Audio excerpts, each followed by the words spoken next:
आप सबों को जय मसीह की। आज का विषय अनुग्रह और सच्चाई का बिजनेस देधारी बाइबल वचन। दोस्तों आज हम चर्चा करेंगे क्या यीशु मसीह एक वचन है या जो पद कहता है कि वचन देधारी हुआ, तो क्या ये देधारी वचन यीशु मसीह है?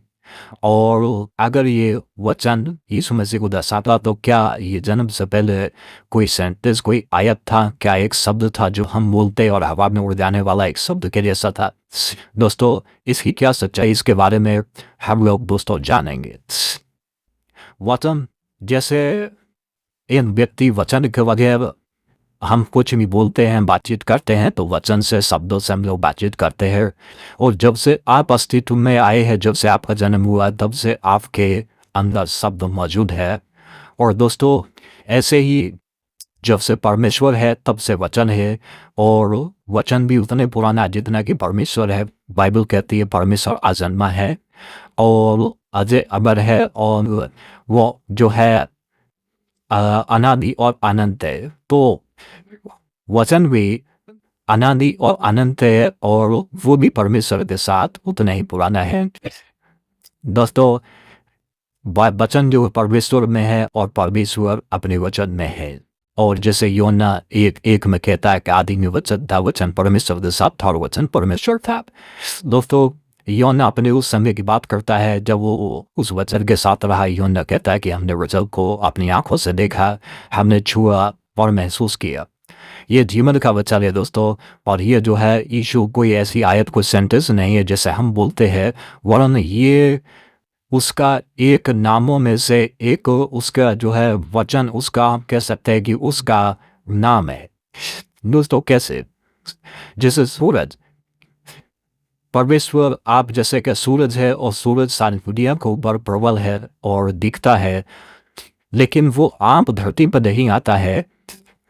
उसकी रोशनी धरती पर आती है, उसकी किरण धरती पर आती है, उसका प्रकाश धरती पर आता है, उसका उजाला धरती पर आता है।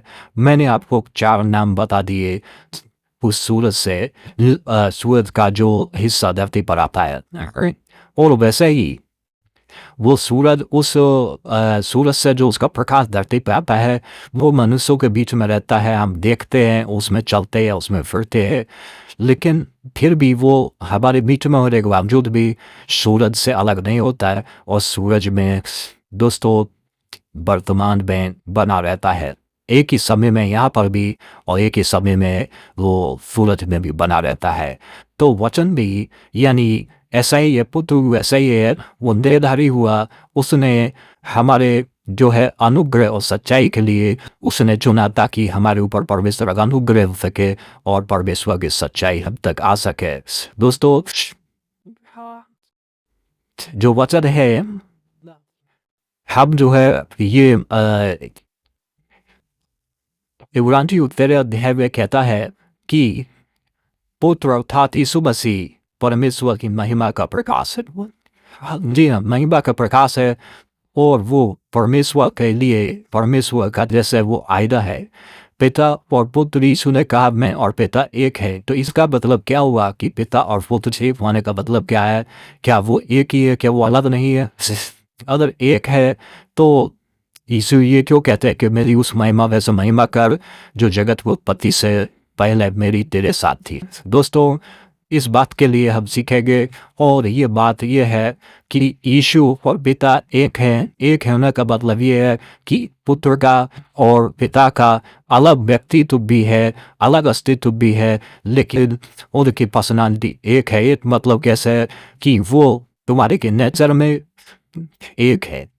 जी, वो नेचर में एक है, वो स्वभाव में एक है, और वो सामर्थ्य में एक है। दोस्तों परमेश्वर सृष्टि करता है और वचन के द्वारा सृष्टि, वचन में सृष्टि हुई। आदि जितनी वस्तु सृष्टि हुई वो वचन के बगैर नहीं हुई। वचन कहता है कि जो है परमेश्वर मरे हुओं को जिलाता है, जीवन देता है, पुत्र भी देता है और सेम देता है। क्यों? क्योंकि पिता और पुत्र एक है। जैसे क्या धूप, जैसे क्या रोशनी, सूरज का उजाला, और सूरज एक है, लेकिन वो हमारे बीच में आसमान से सूरज से जुदा होकर आती है धरती पे, और जब धरती पर पड़ती है तो फल तमाम सारे बीज वनस्पति उगते हैं, और धूप के सूरज की किरणों के बगैर पैदा नहीं हो सकती, और वैसे ही पुत्र के बिना भी सृष्टि नहीं हो सकती। तो वो जो है वचन देहधारी हुआ। देहधारी दोस्तों वो क्यों हुआ?